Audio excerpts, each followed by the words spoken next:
Hey there, everybody. Welcome to our review and reaction for The Bear Season 1, Episode 1. We hope you have all located your knives because we are going to carve up, dissect Nice. this first episode of what I think may be considered right now like one of the most important and most critically beloved shows, I think, hmm in all of television. Like, we are really getting into the bear for the first time. Like, neither one of us have, like, seen a substantial amount of it. This is a feast for us as much as it was probably for everybody out there who first watched this many months ago. Yeah, a special shout out to our Patreons because we were having a live recently over there, which we do every Tuesday over on our Patreon. We'll put the link for you below if you want to join in Yeah. on those TV discussions. But you guys are the reason that we're here covering this show right now. I know it's not currently airing, but you guys suggested the show to us so many times, Yeah. and recently again that we are like, you know what?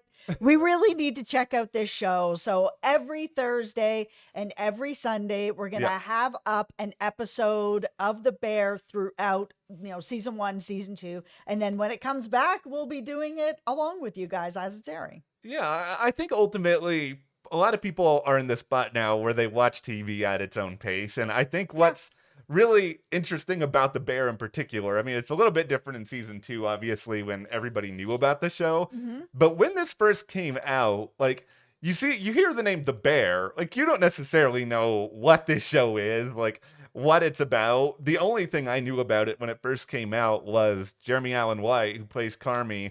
He was on Shameless for a long time as Lip, and I watched Shameless for many, many years. And it's a fascinating show because other than him and really like Abby Elliott, who plays his sister, I don't have that big of a relationship with a lot of the cast. Like, I'm able to kind of just sort of drop right into this world.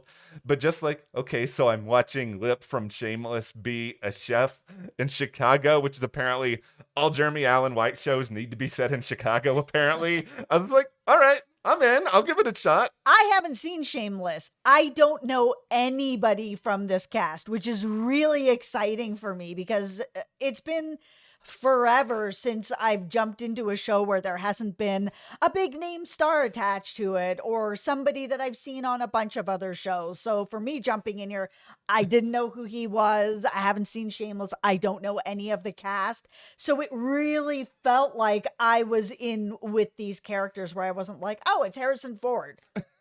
Yeah, I know. Well, we're also doing Shrinking right now, and that is very much a star-driven show where we know a lot Yes. of people. But speaking of knowing people, if you guys are new to the channel, hi, I'm Matt Rose. This is Jessica Bun Bun. Like we said, we are going to be talking about the bear Yep. twice a week. Lots of fun stuff ahead, Yeah. and the big picture thoughts I have like right now, just of the pilot in particular, it's one of the boldest like pilots I've ever seen, especially because they're really going for it. Like, this could have been a disaster. Like, it could have been bad if the writing wasn't good, if the hmm direction wasn't there, if the cat, because almost all of it is in one location. hmm It's, labeled a comedy. It's up for, comedy category at the Emmys, but I don't know if it's really a comedy. It's just this show that exists sort of in its own world. It's not trying to be anything that fits into a box. Like, I really appreciate the chances that they took with this because this is something that a lot of people would not have, the guts to go through with. Yeah, comedy. Okay, listen. Yeah. Like, yes, there's a couple of comedic moments, but this show has some very dark stories that are going on here. I mean, we have Carmy, who was, working as sort of a top chef, not here at this shop, and his brother has died. Mike has died, and they haven't said yet why, Yeah. but there was one line in this where, someone was like, "Oh yeah, I was really good friends with him even when it got really dark." So, my feeling going forward here is that Mike unalived himself. And because Carmy wasn't there, I feel like there's probably something that was going on there. I don't know if it was like they weren't getting along, they were fighting. Maybe Mike needed him to come back to the shop because the shop's not doing well. They're like buried under bills and, bleeding money. And he was like, oh, I'm doing my own thing. I'm not coming back. And then Mike left him the shop in his will. So, Carmy didn't even go to the funeral. He was talking to his sister, sure, where it was kind of like, yeah.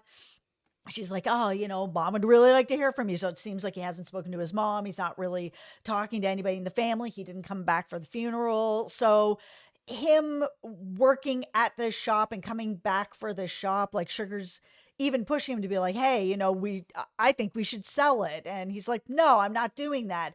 It feels like this is his way to turn around whatever it is that happened between him and Mike. Because if you're not going to the funeral, and full disclosure, I'm a former funeral director, so I have a lot of training from school and experience in funerals Yeah. and why people are there, and that it can really help people to go to a funeral and say goodbye and move on. But funerals are not for everybody. That's not how everybody moves on. And sometimes it can be, there's a lot of guilt that you feel towards what happened to the person who passed away, that either it was like, oh, the last thing I said to them was something awful, or I hadn't spoken to them in so long, or they asked for help and I said no, and now they're here. That him not going to that funeral tells me that, and then him, taking on the shop the way that he is, giving up his own career to come back to, the sandwich shop, it feels very much like he's trying to make amends to Mike.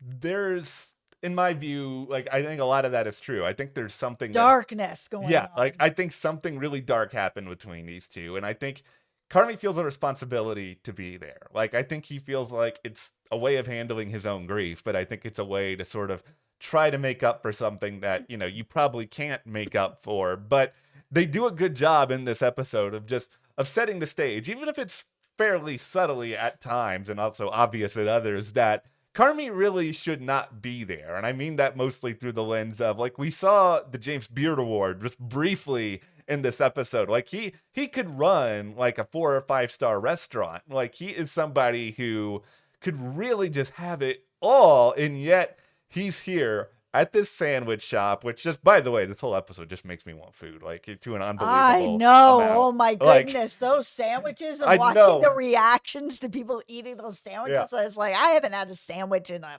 minute. But it was just like, man, do I have anything in the fridge?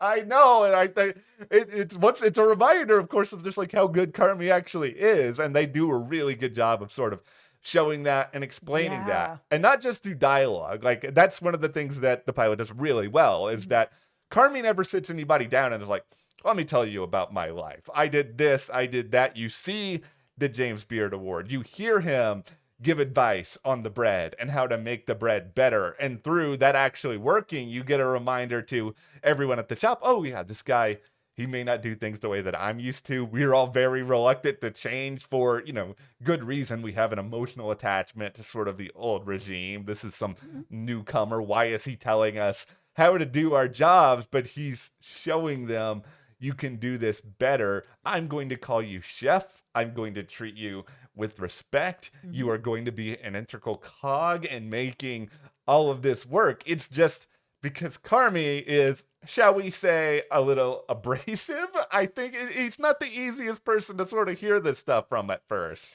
And speaking of that, in comes Richie. So his cousin, who had been working with Mike at the shop, Yeah. he's tried to say that this shop only started doing bad when Carmy came back, but I have a feeling that that's not exactly true, that No. it was probably struggling before he came in. I mean, there's vendors that are cutting them off, and things are not going well. They're unable to get the amounts of meats that they need or the types of meats that he wants to use. He's having to take quarters out of the arcade machine, sell his clothes. He's willing to do a lot to make sure that this shop turns around, where Richie's kind of like, the old way's the only way. Make the spaghetti and, Yeah. stop it with this. We don't need to change. It was fine before you came here. And you can tell that Richie's feeling kind of raw, that it was like, man, I was working at the shop with Mike for so long, and he leaves it to Carmy. Like, he should have left it to me because, I know how this shop runs. I've been here for the whole time, the whole ride. I know how to make the spaghetti. Who's this guy? Carmy, I'm going to talk to you now. You have a point about this spaghetti. I'm just saying. I don't want to disparage Chicago food culture. I've been to Chicago a few times. I've had very delightful food every single time that I've been.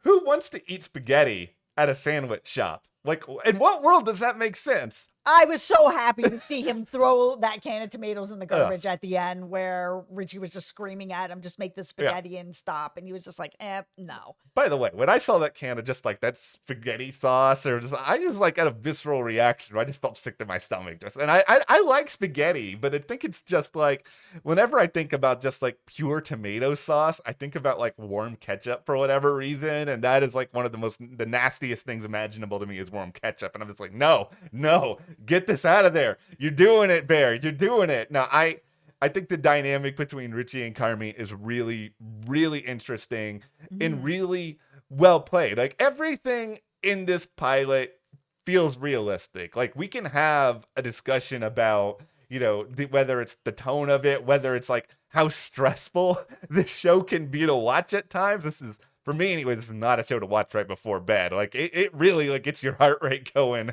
at an uncomfortable rate. Yeah, no, the pacing of it, the filming of it, the editing of it, like, it makes you feel really chaotic, and there is a lot that's going on. I mean, so it makes sense that it would be filmed and put together in a way that makes you feel that chaos that's going on with Carmy, where he is dealing with the death of his brother, going from being this huge chef to working at this sandwich shop, trying to turn it around. It's drowning in all this debt. He's having to, like I said, sell his clothes, bring in an arcade tournament. He's having to deal with Richie, who doesn't want anything to change, his sister, who wants to sell the shop, and whatever guilt he's dealing with of whatever happened with Mike, that he's just like, this shop needs to turn around in a big way, or I'm not going to feel like I'm doing right by my brother. There is so much going on in this pilot. The one thing I hope for, and this is not knowing anything about what lies ahead, don't spoil anything in the comments. We want to we want to be surprised. I do want there to be at least a couple of vulnerable moments in the next few episodes. Like, they don't have to last a long period of time, but I think if you get too much of one thing forever, you get a little bit numb to it. And the pilot is so refreshing because you don't see shows like this very often, but not every episode of The Bear can also be this exact thing. I think they'll have to find a way to sort of mix things up. But I do really appreciate the idea of, we're not going to spend any time like force feeding you information about any of these characters. You're just going to get dropped in and you're going to figure it out over time. You're going to learn a little bit more about somebody like, Sydney, I'm really invested in her already, because it kind of feels like with Carmy, she could be doing something better than this. It seems like she is very qualified. She's very smart. She's very skilled. But one of the reasons this job is attractive to her is, here's Carmy, this other sort of, why is this person here? I want to try to figure that out. Well, it's going to be interesting because you mentioned the idea of Carmy becoming vulnerable at some point, because we saw his sister trying to pull that out of him, and he is not having it right now. He's not talking to his mom. He hasn't really spoken to Sugar. He didn't go to the funeral. He's not opening up to Richie. And all of those people are in it with him. Yeah. Sydney is not in it with him. This is somebody who understands him from the other world that he was in, because she's seemingly a rising star as well, or has the potential to be a rising star as well. And the only other person that understands him from a different world. So I think if he is going to end up being vulnerable at any point, this is the person that makes the most sense, because she understands him in a different way that maybe nobody else did. I mean, there was sort of this throwaway line as well of sort of like, you left us kind of thing. And then you just, never came back. And, with everything going on, you left us. But she would understand that sometimes you do have to walk away from things to start your own life. And I think in general, this is something that a lot of us who are not chefs, we are not chefs. We do not work in a kitchen. We do not have that sort of creative impulse in the kitchen. Like cooking is not for me, man. I do not enjoy cooking at all. If I could just hire Carmy to come and make me sandwiches, that's what I would do. If I had a billionaire Jessica would just have Carmy over here making me food.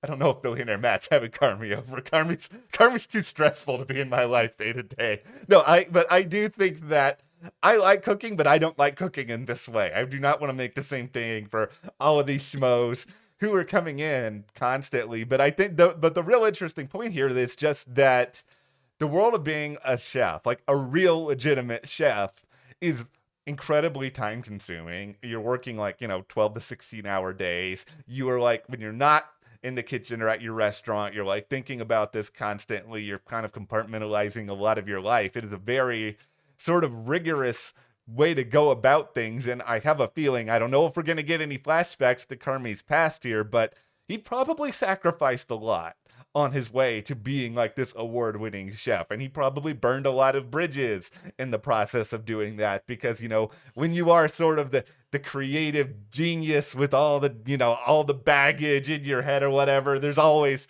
like a shoe that's going to drop with it. Yeah. I mean, for him going off and becoming like this top chef, he did seem to be able to just sort of slip right back into this world as well, to be able to go toe to toe with Richie and the rest of the staff that's just trying to push back. I mean, some people are kind of coming around a little bit in the pilot, but not everybody. All right, so now that we are 17 minutes into the bear, let's have the discussion that's really been haunting my mind for a little while here.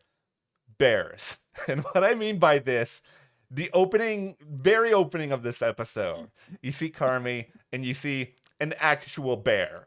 And there's a part of me that's like, okay, guys. But there's this other part of me, it's like, all right, well, what is this supposed to represent? Like, now that I've seen this full episode, like the way that I'm sort of looking at this, and I'm going to make a very stupid pun, but prepare yourselves accordingly.